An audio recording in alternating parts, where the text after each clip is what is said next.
வணக்கம். ஜெயங்கொண்ட சோழபுர அரசு கலை அறிவியல் கல்லூரியின் முதல்வர் டாக்டர் கலைச்செல்வி அவர்களே, எங்கள் அனைவரையும் அறிமுகம் செய்த நண்பர் ஆல்ஃபர்ட் பெர்னாண்டோ அவர்களே, மாணவ மாணவியருக்கு ஊக்கம் தர வந்திருக்கும் நண்பர் வி பழனிசாமி, ஏ கோவிந்தராஜன் மற்றும் மண்ணின் மைந்தன் திரு ஆர் செல்வம் அவர்களே,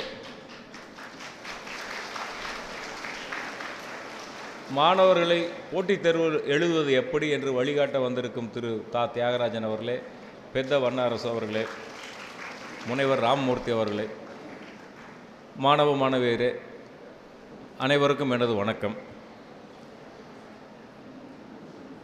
உங்களுடைய எதிர்காலம் பற்றி யாருக்காவது உங்களுடைய எதிர்காலம், நாட்டுடைய எதிர்காலமோ அல்லது சினிமா நடிகருடைய எதிர்காலமோ அல்ல, உங்களுடைய எதிர்காலம் பற்றி உங்களுக்கு யாருக்காவது ஒரு தெளிவான ஒரு திட்டம் இருக்கா அப்படின்னு கேட்டால், மாணவ பருவத்தில் 100க்கு ஒருத்தர்கிட்ட கூட ரொம்ப தெளிவான திட்டம் எதுவும் இருக்காது. ஏதோ 1-2 குழந்தை நான் டாக்டர் ஆவேன் அப்படின்னு உறுதியாக இருக்கும். அந்த நான் டாக்டர் ஆவேன் அப்படின்னு சின்ன வயசில் கேட்டிங்கன்னா ஒரு 10 குழந்தை சொல்லிச்சுன்னா, அடுத்த நாள் கேட்டிங்கன்னா 4 குழந்தை நான் இன்ஜினியர் ஆவேன் அப்படின்னு மறுநாளே மாற்றிக்கும். அப்புறம் கொஞ்சம் கொஞ்சமாக அது குறைஞ்சிக்கிட்டே சரி நமக்கு ஏதோ ஒரு வேலை கிடச்சா போதும் அப்படிங்கிற ஒரு முடிவுக்கு வந்துடுவாங்க. இதனால் என்ன ஆகுதுன்னா, வாழ்க்கைங்கிறது நம்ம முன்னோர்கள்லாம் அழுது பாடிட்டு போனாங்க இல்லையா, வாழ்க்கை என்னும் ஓடம் அப்படின்னு. உங்கள் வாழ்க்கை உங்கள் கையில் இல்லாமல் போயிடுது. எதிர்காலத்தில் என்ன ஆவேன், என்ன செய்வேன் அப்படிங்கிறது குறித்து உங்களுக்கு ஒரு நல்ல ஆழமான கருத்து தேவை. அதுதான் நீங்கள் அனைவரும் உடனே கடைபிடிக்க வேண்டிய செயல். எதிர்காலத்தில் நான் இப்படி இருப்பேன், இன்னும் 10 ஆண்டு கழித்து நான் இப்படி இருப்பேன், இன்னும் 20 ஆண்டு கழித்து நான் இப்படி இருப்பேன், ஒரு குத்து மதிப்பாவது ஒரு திட்டம் வச்சுக்கிங்க. ஏன்னா திட்டமே போடாதவங்க படுற பாடு அநேகம். இந்த மாதிரி திட்டம் போட்டவங்களே படாத பாடு படுறாங்க. அந்த மாதிரி திட்டம் இல்லைன்னு சொன்னால் அப்புறம் வாழ்க்கை இழுப்புகள்லாம் போயிட்டு தான் இருக்கணும்.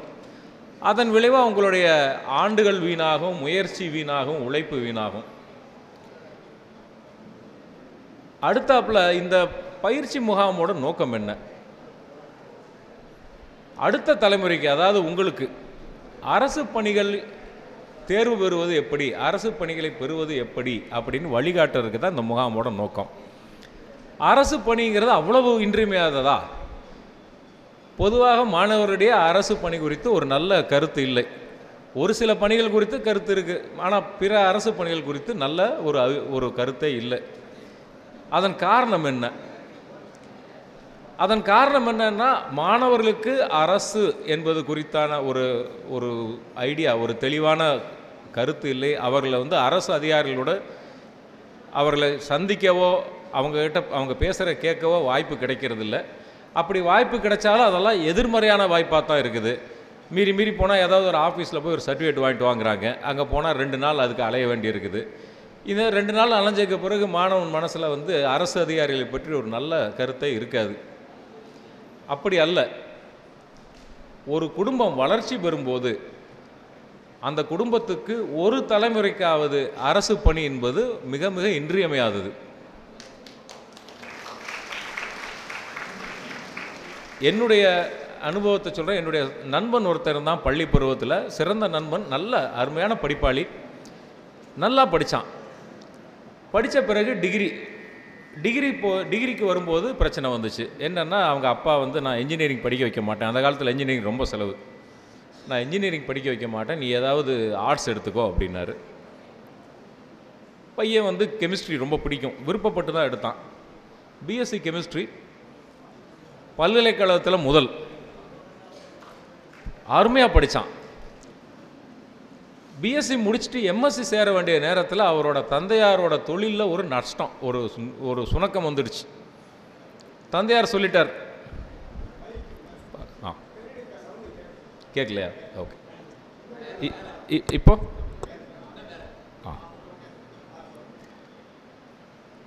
சரியா? பிஎஸ்சி முடிச்சுட்டு எம்எஸ்சி சேர போகும்போது தந்தையாரோட தொழிலில் ஒரு நஷ்டம். அதனால் அவரை எம்எஸ்சி படிக்க வைக்க முடியல. இதுவே அவங்க அப்பா ஒரு அரசு பணியாளராக இருந்திருந்தாருன்னா வருமானம், தொடர்ந்த வருமானம், நிரந்தரமான வருமானம், அதனால் அடுத்த தலைமுறைக்கு வந்து நல்ல தோள் கொடுத்து தூக்க முடியும். நீங்கள் படிக்க கஷ்டப்பட்டீங்கன்னு சொன்னால் உங்களுடைய குழந்தைகள் அடுத்த தலைமுறையை நல்லா படிக்க வைக்கிறதுக்கு அரசு பணி உங்களுக்கு உறுதியாக உதவும். அந்த ஒரு காரணத்துக்காகவே நீங்கள்லாம் அரசு பணிக்கு முயற்சி செய்ய வேணும். உங்களுடைய குடும்பத்தின் எதிர்காலம் அருமையாக இருக்கும் என்ற ஒரு முக்கியமான காரணத்துக்காக நீங்கள் அரசு பணி பெற முயல வேண்டும். கிட்டத்தட்ட எல்லா அரசு பணிகளுமே போட்டித் தேர்வுகள் வாயிலாகத்தான் தேர்ந்தெடுக்கிறாங்க. இப்போ முந்தி மாதிரியெல்லாம் இல்லை. முந்தின்னு சொல்கிறது வந்து ஒரு 60-70 ஆண்டுகளுக்கு முன்னால் போட்டித் தேர்வுகள் குறைவாக இருந்துச்சு. அப்போ வந்து பட்டதாரிகளும் தக்க தகுதி உடையவர்களும் குறைவாக இருந்தாங்க. அப்போல்லாம் வந்து கூப்பிட்டு வேலை கொடுத்தாங்க. இப்போ அந்த மாதிரி இல்லாதனால எல்லா இடத்துலையுமே போட்டித் தேர்வுகள் வந்து முதலிடமாகிவிட்டது. போட்டித் தேர்வுகள் எழுதுவது என்பது கல்லூரி தேர்வு பள்ளி தேர்வு மாதிரி அல்ல. அதற்கு வேறு ஒரு முனைப்பு வேணும், வேறு ஒரு வகையான மனநிலை வேணும். அந்த மனநிலை எப்படி, போட்டித் தேர்வுகளை அணுக வேண்டியது எப்படி, எதை பற்றி படிக்கணும் எதை பற்றி படிக்க தேவையில்லை என்பதை வழிகாட்டுவதற்காகத்தான் இன்றைய முகாம். பிறகு இந்த போட்டித் தேர்வு எழுதுறது வந்துருச்சு. எந்த தேர்வு எழுதுறது? குரூப் 4 இருக்குது, குரூப் 2 இருக்குது, குரூப் 1 இருக்குது. ஒன்றிய அரசு நடத்தும் குடிமைப்பணி எனப்படும் சிவில் சர்வீஸ் IAS IPS தேர்வுகள் இருக்குது. இதில் நான் எதை எழுதுறது அப்படின்னு கேட்டிங்கன்னா, உங்களுக்கு மனதில் ஏதாவது ஒரு பணி மேலே விருப்பம் இருந்தால் நீங்கள் அதை எழுதலாம். அப்படி எந்த ஒரு குறிப்பிட்ட பணி மேலேயும் ஆர்வமோ விருப்பமோ இல்லைன்னு சொன்னால் IAS IPS தேர்வுகளை குறிவைப்பதே சரி. ஏன்னா IAS IPS தேர்வுகள் நீங்கள் எழுதி பழகுனீங்கன்னா நீங்கள் அதில் தோல்வி அடைந்தாலும் மாநில அரசின் பிற தேர்வுகளை நீங்கள் எளிதாக எழுத முடியும். நீங்கள் வந்து IAS எழுதி தோற்று போனவங்க நிறைய பேர் எனக்கு தெரியும். ஆனால் அவங்க எல்லாரும் இன்றைக்கி அரசாங்கத்தில் வேறு ஏதாவது ஒரு சர்வீஸில் வேறு ஏதாவது ஒரு பணியில் இருக்கிறாங்க. ஒன்றிய அரசில் இல்லாவிட்டால் மாநில அரசில் ஏதாவது ஒரு பணியில் இருக்கிறாங்க. IAS எழுதி பழகுனீங்கன்னு சொன்னால் அந்த தேர்வு 2 முறை எழுதி தோல்வியுற்றாலும் பரவாயில்லை. நீங்கள் அதுக்கு பிறகு தமிழக அரசு நடத்தும் குரூப் 4 தேர்வுலாம் எளிதாக வெற்றி பெறலாம். வள்ளுவர் சொன்னது நினைவு வச்சுக்கிங்க, முயலை குறிபார்த்து அம்பு எய்தி வெல்வதை விட யானையை குறிபார்த்து ஈட்டி எய்தி தோற்பதே மேல். முயலை பிடிக்கணும்னு நினச்சி முயலை பிடிக்கிறது வந்து அவ்வளோ பெரிய விஷயம் அல்ல. அதனால் உள்ளுவதெல்லாம் உயர்வுகள் பிடிக்கிறதான் பிடிக்கிறோம், IASஐ பிடிப்போம் என்ற மனநிலை உங்களுக்கு வர வேண்டும். IAS தேர்வு உண்மையாகவே உங்களுடைய மனநிலையில் பெருமளவு மாற்றத்தை கொண்டு வந்துவிடும். ஓரிரு முறை அந்த தேர்வு எழுதினீங்கன்னாலே பிற தேர்வுகளை எதிர்கொள்ளும் திறனும் தைரியமும் வந்துடும், மன உறுதியும் உங்களுக்கு வந்துடும். அடுத்து ஒரு சுருக்கமாக நான் எப்படி IAS ஆனேன் அப்படின்னு சொல்ல விரும்புகிறேன். நான் சின்ன வயசுலேருந்தே வந்து இந்த 5ஆம் படிக்கும் போது இருந்தே மக்களுக்கு தொண்டாற்றுறதுக்கு IAS ஆகணும் அப்படிலாம் நான் நினச்சதே கிடையாது. நான் பொறியியல் கல்லூரியில் சேர்ந்தேன். பொறியியல் கல்லூரியில் சேர்ந்த பிறகு சரிவர படிக்கவில்லை. எங்கிட்ட கேட்டால் அவங்க சரியாக சொல்லித்தரலன்னு சொல்லுவேன், அவங்க கிட்ட கேட்டால் நான் சரியாக படிக்கலேம்பாங்க. ஆனால் ரிசல்ட் ஒன்று தான். ரிசல்ட் என்னென்னா செகண்ட் கிளாஸ். டிகிரி முடிக்கும்போது தரம் தாழ்ந்து விட்டது. அதுக்கப்புறம் அந்த டிகிரியை வச்சுக்கிட்டு வெளியே வந்தால் நம்ம டிகிரியில் ஃபஸ்ட் கிளாஸ் வாங்கணுன்னுக்கே வேலை இல்லை, அப்புறம் செகண்ட் கிளாஸ் வாங்கணுன்னு என்ன மரியாதை இருக்க போகுது? அப்போது தான் சரி பொதுத் தேர்வுகள் எழுதலாம், அரசு பணி தேர்வுகள் எழுதலாம் அப்படின்னு ஒரு முடிவுக்கு வந்தேன். நல்ல வேலையாக IAS தேர்வில் எழுதுறதுக்கு உங்களுக்கு முதல் வகுப்பு தேவைன்னெல்லாம் அதெல்லாம் எந்த கட்டாயமும் கிடையாது. ஏதாவது ஒரு பட்டப்படிப்பு இருந்தால் போதும். சரி, நல்ல வேலையாக சரியா குறைஞ்சது இந்த தேர்வாக இருக்குதே அப்படின்னு எழுத ஆரம்பித்தேன். திட்டம் இல்லாமல் இருந்தேன். IAS எழுத தொடங்கினே தவிர IAS தான் வேணும்னு நினைக்கல, அல்லது எப்படி இது பண்ணணும்னு நினைக்கல. 7 முறை எழுதினேன். 1 முறை 2 முறை இல்லை, 7 முறை, 7 வருஷம் திரும்ப எழுதினேன். எனக்காகவே அவங்க வந்து அட்டம்ப்டெல்லாம் ஏற்றிக்கிட்டே போனாங்க. 7ஆவது முறை வெற்றி பெற்றேன்.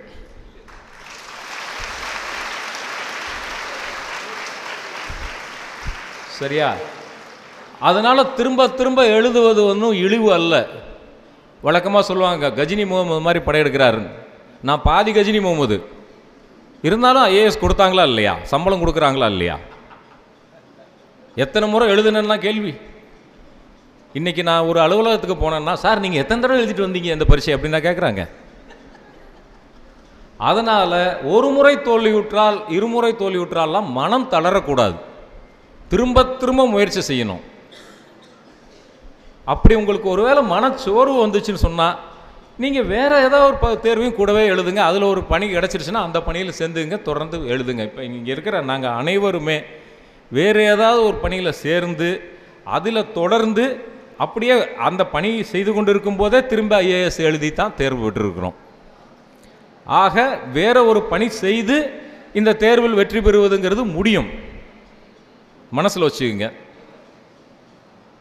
அடுத்து நான் இங்கே இருக்கும் எனது நண்பர்கள் அனைவருமே சாதாரணமான குடும்பங்களிலிருந்து வளர்ந்து வந்தவர்கள் தான். தங்களுடைய கடும் முயற்சியாலும் இடைவிடாத உழைப்பாலும் இந்த தேர்வில் வெற்றி பெற்று இந்த நிலைக்கு வந்திருக்கிறாங்க.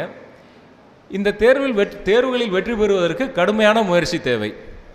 ஆனால் கடுமையான முயற்சினா எப்படி இருக்கணும்? இந்த கதையில் சொல்லுவாங்களே, ஊரில் ஒருத்தர் கிணறு தோண்ட போனார், தன்னோட நிலத்தில் ஒரு பக்கம் 10 அடி தோண்டினார், தண்ணி வரல. இன்னும் அடுத்த மூளைக்கு போய் 10 அடி தோண்டினார், தண்ணி வரல. 4 மூலையிலையும் 10 அடி தோண்டிட்டு தண்ணி வரலன்னு சோர்ந்து போயிட்டாருன்னு. அப்படி 4 மூலையிலையும் 10 அடிக்கு தோன்றதுக்கு பதிலாக ஒரே இடத்துல 40 அடி தோண்டி இருந்தால் உறுதியாக தண்ணி வந்திருக்கும். அதே மாதிரி முறையான உழைப்பு தேவை. இந்த சிவில் சர்வீஸ் எழுதுகிறவங்களே நிறைய பேர் என்ன பண்ணுவாங்கன்னா, முதல் வருஷம் ஏதாவது ஒரு சப்ஜெக்டில் எழுதுவாங்க, அதில் மார்க் கிடைக்கல, சரி அடுத்த வருஷம் அடுத்த சப்ஜெக்ட் எழுதுவோம், அப்புறம் வேற ஒரு சப்ஜெக்ட் எழுதுவோம். இப்படி திரும்ப திரும்ப வெவ்வேறு பாடங்கள் மாறிக்கிட்டே இருப்பாங்க. சில பேருக்கு அதில் வெற்றி கிடைக்கும், பலருக்கு அதில் தோல்வி தான். இதனுடைய அடிப்படை என்னன்னா, ஏதாவது ஒரு பாடத்தை தேர்ந்தெடுத்து அந்த பாடத்திலேயே கவனம் செலுத்தி மீண்டும் மீண்டும் அந்த பாடத்தையே எழுதுனீங்கன்னு சொன்னால் உங்களுக்கு உறுதியாக வெற்றி நிச்சயம். நான் பொறியாளராக தேர்வு பெற்றிருந்தாலும் நான் எழுதினது வரலாறு, அரசியல், இந்த 2 பாடங்களில் தான் நான் தேர்வு எழுதினேன். பிறகு நீங்கள் அரசு பணிக்கு போவதுன்னு சொன்னால் எல்லா அரசு பணிகளிலுமே கிட்டத்தட்ட நேர்காணல் என்பது ஒரு இன்றியமையாத பகுதி. இன்டர்வியூ கூப்பிடுவாங்க. இன்டர்வியூக்கு போனீங்கன்னா பாதி கேள்வி நீங்கள் பாடத்தை பற்றி அதெல்லாம் கேட்க மாட்டாங்க. பாதி கேள்வி அன்னைக்கு காலையில் செய்தித்தாளில் வந்த செய்தியை பற்றி தான் கேட்பாங்க. எந்த இன்டர்வியூ போனீங்கனாலும் அன்னி தேதிக்கு எது பரபரப்பான செய்தியோ, இன்னி தேதிக்கு ஒரு திரைப்படம் ரிலீஸ் ஆகிறது பரபரப்பான செய்தினா அப்போ அதை பற்றி 2 கேள்வி கேட்பாங்க. அப்போ இன்னைக்கு தேதி சுட சுட என்ன செய்தி அப்படிங்கிறத நீங்கள் செய்தித்தாள்களை தொடர்ந்து படித்து வந்தால்தான் தெரியும். நீங்கள் அன்னைக்கு காலையில் இன்டர்வியூ போகிற அன்னைக்கு காலையில் மட்டும் நியூஸ் படிச்சிங்கன்னா ஒரு தலையும் புரியாது, காலம் புரியாது. அவங்க 2 கேள்வி கொஞ்சம் ஆழமாக கேட்டுட்டாங்கன்னா அதுக்கு மேலே பதில் சொல்ல வராது. அதனால் தொடர்ந்து செய்தித்தாள்கள் படிப்பதை ஒரு வழக்கமாக மாற்றிக்கொள்ளுங்கள். உங்களை சுற்றி இருக்கிற உலகத்தை கூர்ந்து கவனியுங்கள். ஏன் என்று கேட்டு பழகுங்கள். ஏன் என்ற கேள்விக்கு முதலில் வரும் விடை தவறான விடை. நீங்கள் எப்போ யார்கிட்ட ஏன்னு கேட்டிங்கனாலும், இது ஏன் இப்படி அப்படின்னு கேட்டிங்கனாலும் உங்களுக்கு கிடைக்கும் முதல் விடை தவறான விடை.